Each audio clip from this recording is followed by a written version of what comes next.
हाँ जी बेटा जी, ਅੱਜ ਅਸੀਂ ਆਪਣਾ ਲੈਸਨ ਨੰਬਰ 3 ਹਿਸਟਰੀ ਦਾ ਫਸਟ ਲੌਂਗ ਕੁਐਸਚਨ ਰਿਵਾਈਜ਼ ਕਰਨ ਜਾ ਰਹੇ ਹਾਂ। ਠੀਕ ਹੈ, ਇਹਦੇ ਲੈਸਨ ਦੇ ਵਿੱਚ ਅਸੀਂ ਪੜਾਂਗੇ ਡਿਵੈਲਪਮੈਂਟ ਆਫ ਸਿੱਖ ਰਿਲੀਜਨ, ਕਿ ਸਿੱਖ ਧਰਮ ਦਾ ਵਿਕਾਸ ਜੋ 1539 1539 ਟੂ 1581 ਤੱਕ ਜਿਹੜੇ ਗੁਰੂ ਆਏ ਜਾਂ ਉਹਨਾਂ ਨੇ ਜੋ ਵੀ ਵਿਕਾਸ ਕਾਰਜ ਕੀਤੇ, ਸਿੱਖ ਧਰਮ ਨੂੰ ਕਿਵੇਂ ਉਹਦਾ ਵਿਕਾਸ ਕੀਤਾ, ਕਿਸ ਤਰ੍ਹਾਂ ਸਿੱਖ ਧਰਮ ਦੀ ਡਿਵੈਲਪਮੈਂਟ ਹੋਈ। ਠੀਕ ਹੈ, ਇਸ ਚੈਪਟਰ ਦੇ ਵਿੱਚ ਅਸੀਂ ਪੜਾਂਗੇ। ठीक है बच्चे।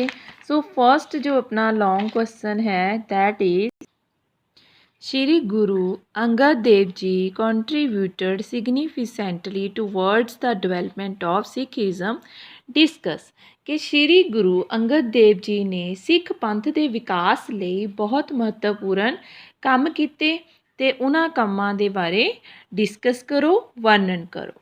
ठीक है, सो गुरु अंगद देव जी became the second guru of Sikh religion in 1539 after Guru Nanak Dev ji. Guru Nanak Dev ji तो बाद गुरु अंगद देव जी गुरगद्दी ते बैठे ते सिखां दे दूजे गुरु बने 1539 ईस्वी विच। His period proved to be a blessing for Sikh religion.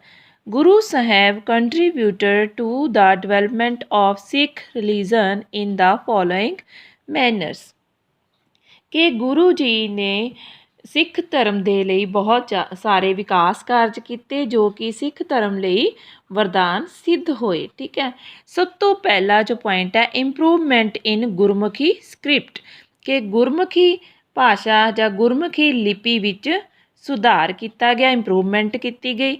Guru Angad Dev ji made improvement in Gurmukhi script in order to popularize Gurmukhi.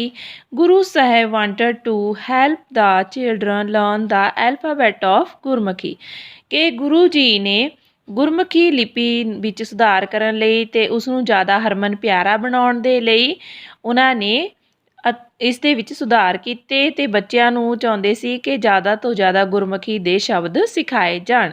The Gurmukhi was a common language of people of the region. It help in the promotion of Sikh religion. All the religious literature of Sikhism is written in Gurmukhi script. ਠੀਕ ਹੈ, ਕਿ ਗੁਰਮੁਖੀ ਭਾਸ਼ਾ ਜੋ ਸੀ ਉਹ ਆਮ ਲੋਕਾਂ ਦੀ ਭਾਸ਼ਾ ਸੀ ਅਤੇ ਇਸ ਭਾਸ਼ਾ ਦੇ ਵਿੱਚ ਧਾਰਮਿਕ ਗ੍ਰੰਥ ਲਿਖੇ ਜਾਂਦੇ ਸਨ। ਠੀਕ ਹੈ, ਸੋ ਜੋ ਆਪਣੇ ਧਾਰਮਿਕ ਗ੍ਰੰਥ ਨੇ ਗੁਰੂ ਗ੍ਰੰਥ ਸਾਹਿਬ ਜੀ, ਠੀਕ ਹੈ, ਉਹ ਗੁਰਮੁਖੀ ਲਿਪੀ ਦੇ ਵਿੱਚ ਲਿਖੇ ਹੋਏ ਨੇ। ਸੋ ਇਸ ਲਈ ਇਹ ਸਿੱਖੀਜ਼ਮ ਦੇ ਲਈ ਬਹੁਤ ਇੰਪੋਰਟੈਂਟ ਰੱਖਦੀ ਹੈ। ਸੈਕਿੰਡ ਪੁਆਇੰਟ ਇਜ਼ ਦਾ ਜਨਮ ਸਾਖੀ ਆਫ ਗੁਰੂ ਨਾਨਕ ਦੇਵ ਜੀ, ਕਿ ਗੁਰੂ ਨਾਨਕ ਦੇਵ ਜੀ ਦੇ ਜਨਮ ਨਾਲ ਸੰਬੰਧੀ ਸਾਖੀ। ਗੁਰੂ ਅੰਗਦ ਦੇਵ ਜੀ ਇੰਸਟਰਕਟਡ ਭਾਈ ਬਾਲਾ ਜੀ ਟੂ ਰਾਈਟ ਦਾ ਜਨਮ ਸਾਖੀ ਆਫ ਗੁਰੂ ਨਾਨਕ ਦੇਵ ਜੀ। ਗੁਰੂ ਅੰਗਦ ਦੇਵ ਜੀ ਨੇ ਭਾਈ ਬਾਲਾ ਜੀ ਨੂੰ ਗੁਰੂ ਨਾਨਕ ਦੇਵ ਜੀ ਦੀ ਸਾਖੀ ਲਿਖਣ ਲਈ ਪ੍ਰੇਰਿਆ। Guru Sahib also collected all the ਸੇਇੰਗਸ of Guru Nanak Dev ਜੀ। ਉਹਨਾਂ ਨੇ ਖੁਦ ਵੀ ਗੁਰੂ ਨਾਨਕ ਦੇਵ ਜੀ ਨੇ ਜੋ ਆਪਣੇ ਵਿਚਾਰ ਦਿੱਤੇ ਸੀ ਉਹਨਾਂ ਨੂੰ ਇਕੱਠੇ ਕੀਤਾ। It help the Sikhs to follow the true path shown by Guru Nanak Dev ji, ਜਿਸ ਨਾਲ ਕਿ ਉਹ ਗੁਰੂ ਨਾਨਕ ਦੇਵ ਜੀ ਦੇ ਸਿਖਾਏ ਹੋਏ ਸੱਚੇ ਰਸਤੇ 'ਤੇ ਆਪਣੇ ਸਿੱਖਾਂ ਨੂੰ ਲਿਜਾ ਸਕਦੇ ਸੀ। Guru Sahib himself also wrote bani in line with the teachings of Guru Nanak Dev ji, ਅਤੇ ਗੁਰੂ ਅੰਗਦ ਦੇਵ ਜੀ ਨੇ ਖੁਦ ਵੀ ਗੁਰੂ ਨਾਨਕ ਦੇਵ ਜੀ ਦੀਆਂ ਬਾਣੀਆਂ ਨਾਲ ਹੀ ਜੋ ਆਪਣੀ ਸਿੱਖਿਆਵਾਂ ਨੂੰ ਸ਼ੁਰੂ ਕੀਤਾ। Third point is the langar system, langar ਪ੍ਰਥਾ। Guru Angad Dev ji continued the langar system with full devotion. ਪੂਰੀ ਸ਼ਰਧਾ ਦੇ ਨਾਲ ਉਹਨਾਂ ਨੇ ਜੋ ਹੈ ਲੰਗਰ ਪ੍ਰਥਾ ਨੂੰ ਚਾਲੂ ਰੱਖਿਆ। Langar was serve to all the people without any distinctions based on caste system. ਠੀਕ ਹੈ, ਕਿ ਕਿਸੇ ਦੇ ਨਾਲ ਕੋਈ ਭੇਦਭਾਵ ਨਹੀਂ ਕੀਤਾ ਜਾਂਦਾ ਸੀ, ਉਹਨਾਂ ਦੀ ਜਾਤ ਦੇ ਆਧਾਰ 'ਤੇ ਜਾਂ ਕਿਸੇ ਵੀ ਆਧਾਰ 'ਤੇ ਭੇਦਭਾਵ ਤੋਂ ਬਿਨਾਂ ਸਾਰਿਆਂ ਨੂੰ ਇੱਕ ਕਤਾਰ ਵਿੱਚ ਬਿਠਾ ਕੇ ਖਾਣਾ ਦਿੱਤਾ ਜਾਂਦਾ ਸੀ। Separating the Udasis from the Sikhs. ਠੀਕ ਹੈ, ਕਿ ਇਸ ਦੇ ਵਿੱਚ ਕੀ ਸੀ, ਗੁਰੂ ਜੀ ਨੇ ਸੰਪਰਦਾਵਾਂ ਦਾ ਅੰਤ ਕੀਤਾ।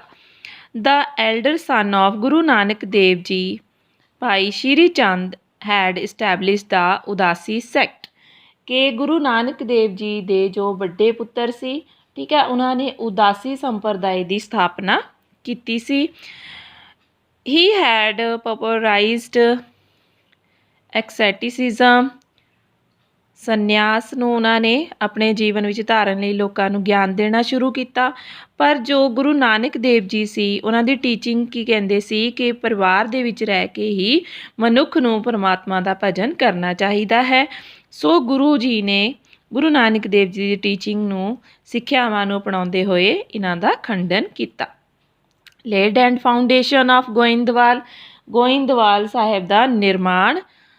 Guru Angad Dev Ji founded the city of Goindwal. This city became an important Sikh religious center during the period of Guru Amar Das Ji, ਜੋ ਗੁਰੂ ਅਮਰਦਾਸ ਜੀ ਦੇ ਸਮੇਂ ਬਹੁਤ ਜ਼ਿਆਦਾ ਪ੍ਰਸਿੱਧ ਧਾਰਮਿਕ ਸਥਾਨ ਬਣ ਗਿਆ।